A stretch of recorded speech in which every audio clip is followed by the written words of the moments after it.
श्रीराम समर्थ. श्री गणेशाय नमः.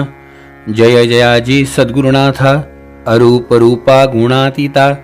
तुमच्या चरणी माझा माथा. नमन समर्था तुम्हा ते. श्री गणेशाला, शारदेला, समर्थ सद्गुरूंना वंदन करून क्षणभर नामस्मरण करू. अधिक मास महात्म्य ग्रंथाचा 15वा अध्याय श्रवण करू. ओम नमो भगवते वासुदेवाय. ओम नमो भगवते वासुदेवाय. ओम नमो भगवते वासुदेवाय. ओम नमो भगवते वासुदेवाय. ओम नमो भगवते वासुदेवाय. गोपाल कृष्ण भगवान की जय. श्रोते हो नमस्कार. द्वादशीचा महिमा स्मरणात् कीर्तनाद्यत्र प्राप्नोति पदमव्ययम्. स्त्रीराज बालघाती च यति विश्वासघातकः. स्त्री बाळ अथवा प्रौढ किंवा अज्ञान जडमूढ पापी असलिया द्वाड ऐकता सदृढ उद्धरे. कोणीही ही कथा जर ऐकली, स्त्री असेल, बाळ असेल, प्रौढ असेल, अज्ञानी असेल, जडमूढ असेल, पापी असेल, द्वाड असेल, तरीही त्याचा उद्धार करणारी ही भगवंताची कथा. या लागी पूर्व पापाचा क्षय व्हावा म्हणून ही कथा भाग ऐकावा. एवढ्याकरता ही कथा ऐकलीच पाहिजे. तदनुसारेची दान धर्म करावा. सुटका करावी नरदेहाची.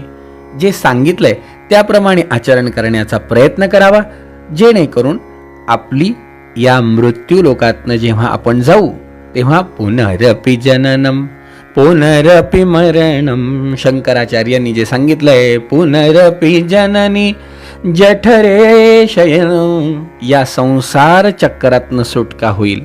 आणि ती सुटका करून घेण्यासाठी तर हा व्याप आहे. नाही तर सांगा मला बाकी काय हो.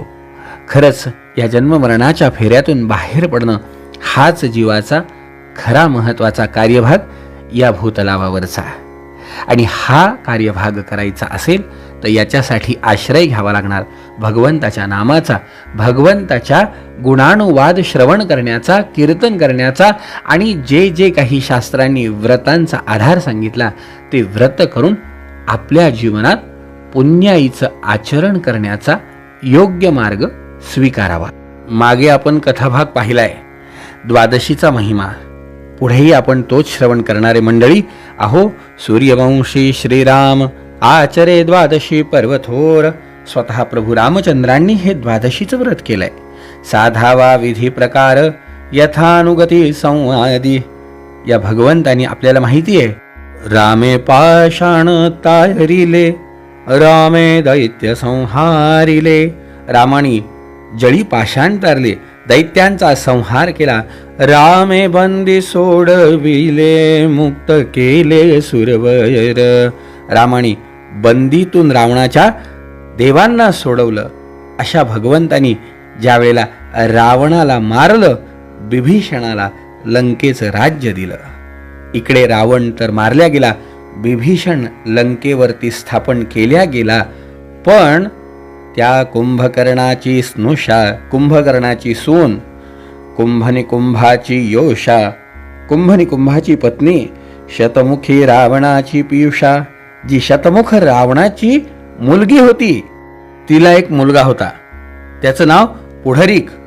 यांनी काय केलं, हा सगळा वृत्तांत आपल्या आजोबाला जाऊन सांगितला.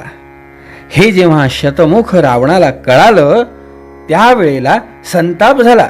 त्यांनी पाहिलं, अरे हे जर मला आधी कळालं असतं तर त्या रामासहित सगळ्यांचा अगदी नायनाटच करून टाकला असता. म्हणला ठीक आहे, तेव्हा नाही, आता तरी माझ्या नातवाला गादीवर बसवूनच राहील, असा मनात विचार करून ऐसे बोलून या वचन हंकारिले सकळ सैन्य.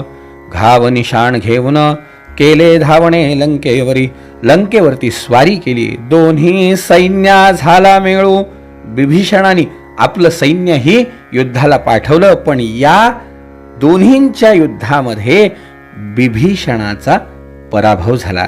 विभीषणा ते पराभविले, लंके बाहेर घातले. लंकेच्या बाहेर हाकलून दिलं. पुढरिका ते राज्य स्थापिले, गंतव्य केले माघारी. आपल्या नातवाला त्यांनी राज्यावर स्थापन केलंच. मनामध्ये विभीषण विचार करायला लागला. म्हणे आता कवण उपाय करावा, हानी झाली माझी या गौरवा. केवी मुख दाखवावे राघवा, अपकीर्ती सर्व जगात. सारखा मनामध्ये विचार करतोय. विचार करून करून शेवटी त्यांनी बघितलं आता रामाशिवाय तर पर्याय नाहीच. मग अयोध्येला आला. अयोध्येला आल्यानंतर काही सेवक आणि प्रधान घेऊन निघाला विभीषण. त्वरे पावला अयोध्या पट्टण, रघुनंदन जेथे असे. दंड प्राय लोटांगण, करोणी नमिला रघुनंदन.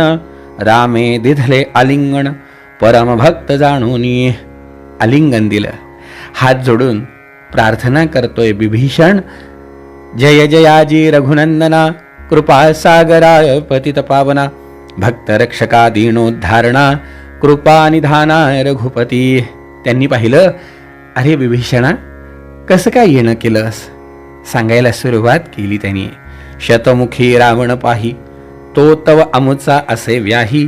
तयाची कन्या स्नुषा होई, भार्या पाही निकुंभाची. तिये ते असे एक पुत्र, नाम तयाचे पुंडरिक. तया ते घेऊन या देख, स्नुषा गेली पितया पै. झालेला सगळा वर्तमान त्यांनी सांगितलं. लंकेचे अद्यंत वर्तमान तियेने पितया ते केले श्रवण. मग तो सकळ सैन्य घेऊन आला चालून लंकेसी. माते समरी पराभवून. असा पराभव झाला. देवा क्षमा करा, पण आपण दिलेलं राज्य मी नाही सांभाळू शकलो. देवांनी पाहिलं काही हरकत नाही, विभीषण भक्तच होता. देवानी प्रतिज्ञा केली आज एकादशी आहे, उद्या साधन द्वादशी. आज कोणत्याही परिस्थितीमध्ये त्या दैत्याचा पराभव करून सकाळी साधन द्वादशी सोडायला, तुला लंकेचं राज्य स्थापन करून माझ्या अयोध्येला मी उपवास सोडायला येईल अशी प्रतिज्ञा केली. प्रतिज्ञा ऐकल्याबरोबर विभीषणाने बघितलं देवा अहो ऐसी प्रतिज्ञा वचन श्रीरामाची ऐकून जाण. बोलता झाला विभीषण अघटित वचन केवी घडे. तेव्हा अहो हे अघटित वचन बोललात कसं काय शक्य आहे. दधी समुद्राचे मध्यबेटी, दधी समुद्राच्या मध्यबेटावर तया असुराचे स्थान जगजेठी. आदो ऐकी जे ते गोष्टी सविस्तर सांगेन. येथून 5 कोटी योजने दूर, अहो 5 कोटी योजन दूर असलेला तो दधी समुद्र, तेथल्या मध्य बेटावरती त्याचं वास्तव्य. तिथे लक्ष योजन लांबी रुंदी त्याची आहे त्या बेटाची. तिथे हा आपल्या सैन्यासहित वास्तव्य करतो. आपल्याला हे सगळं करून पुन्हा विभीषणाला लंकेवर स्थापन करून आणि इथे परत येणं कसं शक्य होईल. असं ऐकल्यावरती मात्र प्रभूंची स्वारी एरझाऱ्या घालायला लागली. विचार करायला लागली प्रतिज्ञा तर आपण केली आहे, मग काय करावं. मारुती रायांचं स्मरण केलं भगवंतानी. मारुती राय समोर येऊन उभे राहिले. बोला देवा. उभयतांचा संवाद झाला. मारुती रायांनी पाहिलं कशाला काळजी करता हो. भीमरूप धरी असुर सहारे. ज्याला आपल्याला माहिती आहे की भीमरूपी महारुद्र वज्र हनुमान मारुती. कोटीच्या कोटी उड्डाणे झेपावे. कोटीच्या कोटी गगनी उडाला. त्याला हे योजना अंतर पार करणं काय अशक्य होतं का. त्यांनी एक दिव्य देह धारण केला. क्षणामध्ये सगळ्या सैन्यासहित भगवंताला दधी समुद्रामध्ये असलेल्या बेटावरती, जिथे हा शतमुख रावण राहत होता, तिथे भगवंताला सोडलं. नुसतं भगवंतालाच नाही तर 18 पद्म वानर सैन्य, त्याही वरी अयोध्येचे वीरगण. 18 पद्म वानर वीरगण सगळ्यांना घेऊन, भगवंतांना घेऊन एकच हलकल्लोळ माजला. युद्धाला सुरुवात झाली. पाहता पाहता अहो नारदांनी हे सगळं ऐकलेलं होतं. नारदही बरोबर आले होते पाहायला. युद्ध घणघोर होतंय, पण तरी सुद्धा या शतमुखाचा काही संहार होत नाहीये. घटका भरत चालल्या होता. रात्र उलटत चालली होती. 3रा प्रहर रात्रीचा सुरू झाला. विचार करतायत देव की काय करावं जेणेकरून हा दैत्य मारल्या जाईल. मंडळी त्यावेळेला स्वतः नारदांनी सांगितलं, म्हटलं देवा हे तुमच्या एकाकडनं होणार नाही हो. हा मायावी दैत्य आहे, तरी ते माया आलिया विण. हा दैत्य ना टोपे कवणा लागून. जोपर्यंत तुम्ही शक्तीला बरोबर घेऊन येत नाही, जानकी मातेला बरोबर घेऊन येत नाही, तोपर्यंत याचा नायनाट होणे नाही.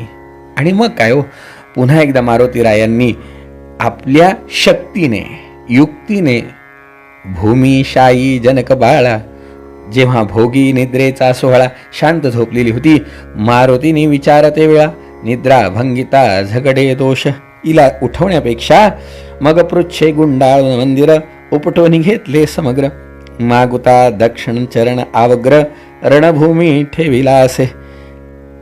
जानकी मातेला बरोबर आणलं.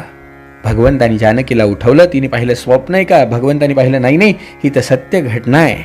आणि त्यावेळेला आदिमाया आदिशक्तीच्या साह्याने भगवंतानी या दैत्याचा संहार केला. ते साक्षात आदिशक्ती हाके त्रिभुवन आंदोलती, दैत्य परमदच कला चित्ती, म्हणे हे चितशक्ती प्रगटली. मग काय हो, दुर्धर युद्ध झालं आणि त्या युद्धामध्ये शतमुख रावणाचा पराभव झाला. त्याला मारल्या गेलं. बिभीषणाला लंकेवर स्थापन केलं गेलं. बिभीषणाने विनंती केली, प्रभो माझी इच्छा आहे आपण साधन द्वादशी सोडून जावी. त्यावेळेला भगवंतांनी सांगितलं, ते शक्य नाही रे बाबा. मग बोले श्री रघुवीर, हा तो येथे न घडे विचार, वाट पाहत असे भरतवीर, खरी माझी वाट पाहणारे आहेत, मला जावं लागेल. भगवान अयोध्येला आले. तो पूर्वीच पाकसिद्ध होत, स्नाने सारोणिया समस्त, तव अरुणोदय होता प्राप्त, पात्रे विस्तारित समग्री. पात्र मांडल्या गेले, स्नान विधी झाले, देवतार्चन झालं, द्वादशी सोडायला बसले. बघा किती या द्वादशीचा महिमा आहे की पदच्युत विभीषण तो पावला राज्यासन. विभीषणाला राज्य मिळालं, रामाला विजय मिळाला आणि शतमुख रावणाला हे एकादशीचं द्वादशीचं व्रत आचरण केल्याचा प्रभाव की मुक्ती मिळाली. या सगळ्यांना एका द्वादशीच्या व्रताने परम कल्याणाचा मार्ग सापडला. स्वतः भगवंतानी सुद्धा हे व्रत केलंय. म्हणून मंडळी, हे व्रत जे करीती नेमेसी, दुःख दारिद्र्य नव्हे त्यासी, नको तीर्थयात्रेसी, काशी उज्जैनी द्वारके. सगळ्या व्रतांमध्ये, तीर्थांमध्ये फल देणारं हे द्वादशीचं व्रत अधिक महिन्याच्या निमित्ताने तर आपण केलंच पाहिजे. आणि मंडळी, खरंच आहे, बाकी तर काय बरोबर येणार आहे, येथील अवघे येथेची राहते. अशा व्रतांच्या निमित्ताने आपल्या जीवनाचा कल्याणाचा मार्ग आपण अवलंबावा आणि आपला उद्धार करून घ्यावा, हेच महत्त्वाचं आहे. जय जय रघुवीर समर्थ.